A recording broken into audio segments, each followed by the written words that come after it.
Assalamualaikum dan salam sejahtera bersama saya Nur Hajar Syafiee dalam Buletin Pahang Jumaat 11 Februari 2022.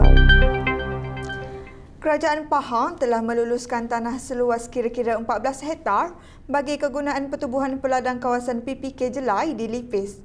Yang Berhormat Menteri Besar Pahang, Datuk Seri Haji Rosdiwan Ismail berkata, kelulusan ini dibuat bagi membantu meningkatkan pengeluaran hasil pertanian dan penternakan di kawasan ini. Beliau berkata, kelulusan tanah ini melibatkan tanah pejabat pertubuhan peladang kawasan Jelai di Sungai Ular, tanah bangunan kedai di Kampung Raja Cameron Highlands seluas 2 ekar dan tanah pertanian di Taman Kekal Pengeluaran Makanan Jelai seluas 32 ekar. Justru beliau berharap dengan kelulusan permohonan tanah ini, pertubuhan peladang kawasan Jelai dapat membantu meningkatkan pengeluaran hasil pertanian dan peternakan sekaligus membantu meningkatkan hasil pendapatan peserta. Beliau berkata demikian ketika Majlis Perasmian Mesyuarat Agung Pertubuhan Peladang Kawasan Jelai kali ke-8 dan penyampaian bantuan prihatin Pahang di Dewan Laman Sejahtera Sungai Koyan di Lipis. Turut hadir Pengerusi Jawatankuasa Pertanian Industri Asas Tani dan Bioteknologi Negeri Pahang Yang Berhormat Datuk Seri Insinyur Muhammad Sofi Tan Sri Abdul Razak. Beliau turut berharap pertubuhan PPK Jelai ini dapat menjadi medium kepada petani dan peternak bagi meningkatkan taraf hidup mereka. Menurut beliau lagi, Kerajaan Pahang juga telah memperuntukkan sebanyak 17.09 juta ringgit pada tahun ini khusus kepada penternak dan pengusaha industri hiliran. Seramai 6 orang lagi menerima kunci rumah rakyat Pahang RRP menjadikan keseluruhan sebanyak 14 buah rumah yang telah siap diduduki di daerah ini.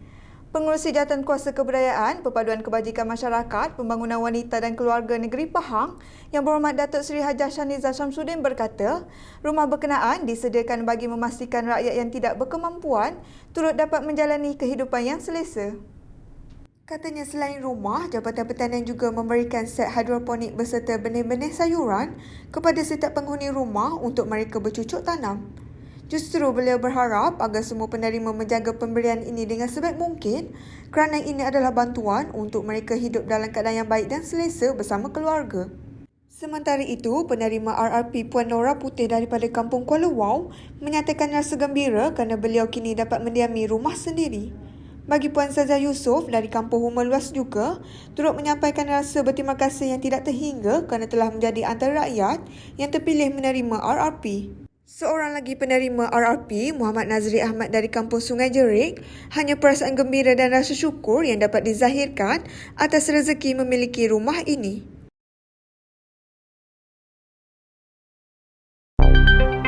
Seramai 117 orang penerima surat kelulusan skim Tanah Rakyat STR di Kampung Jenut Raub diingatkan supaya dapat memanfaatkan surat kelulusan yang diberikan dan tidak bertindak menjual tanah terbabit kepada pihak lain.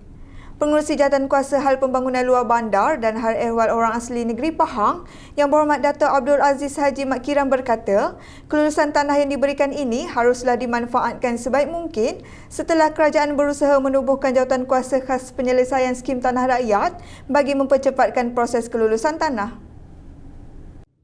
Beliau berkata demikian ketika ditemui Unit Komunikasi dan Media Pahang UKOM selepas majlis penyampaian surat kelulusan skim Tanah Rakyat STR dan notis borang 5A Kampung Jenut mungkin Sega di Raub hari ini. Hadir sama ialah Ahli Dewan Negeri Dong Yang Berhormat Datuk Seri Syahiruddin Abdul Muin, Penolong Pegawai Daerah dan Tanah Raub Encik Khairul Adha Hakimi Idris dan penghulu-penghulu daerah Raub. Pada majlis itu, seramai 117 orang peserta telah menerima surat kelulusan STR Kampung Jenut mungkin Sega 2 Raub yang melibatkan tanah seluas 258.74 ekar.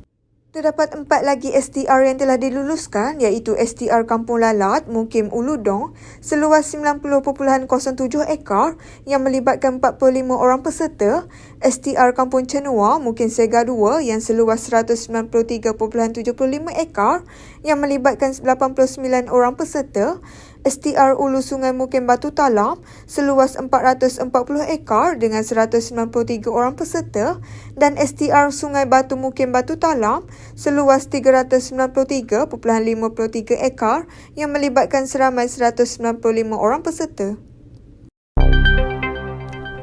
Tahukah anda Masjid Sultan Abdullah yang terletak bersebelahan makam Diraja Pekan dibina oleh tukang-tukang tempatan dengan menggunakan campuran putih telur dengan sedikit pasir?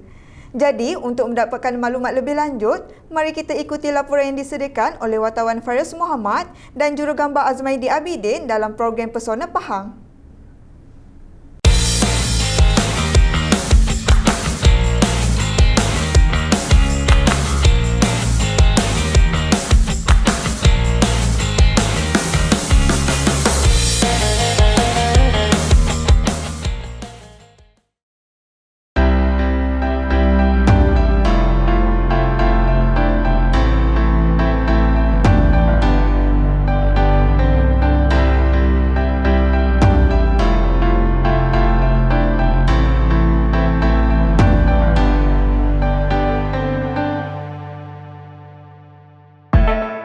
Masjid Sultan Abdullah yang terletak bersebelahan makam Diraja Pekan merupakan masjid ketiga tertua di negeri Pahang di mana ia didirikan pada tahun 1929 dan siap pada tahun 1930 di Kuala Sungai Parit di Pekan.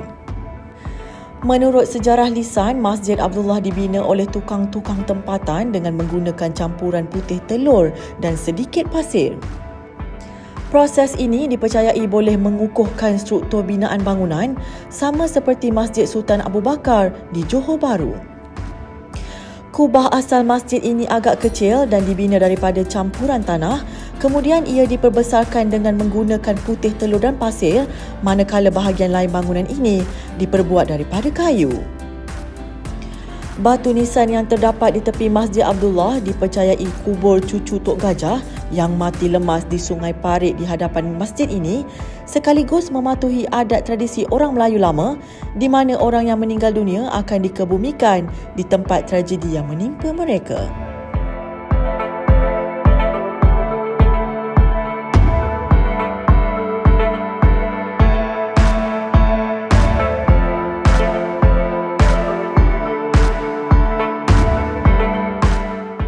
Dijenamakan semula dengan berkonsepkan muzium, ia menekankan tarikan landscape yang indah dan unik serta menggabungkan kepentingan elemen Islamik, sejarah, intelektual dan moden secara keseluruhannya.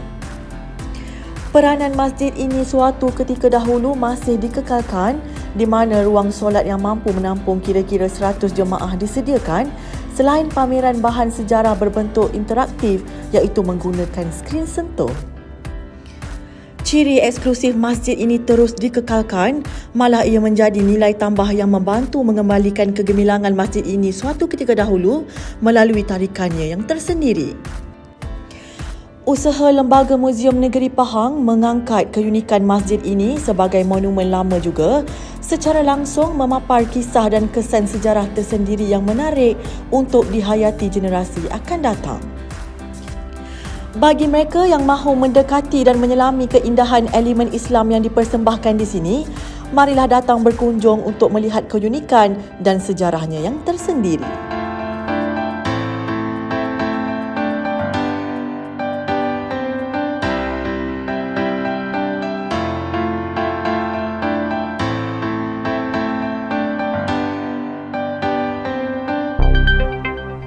Baiklah, berita itu tadi mengakhiri Buletin Pahang pada hari ini.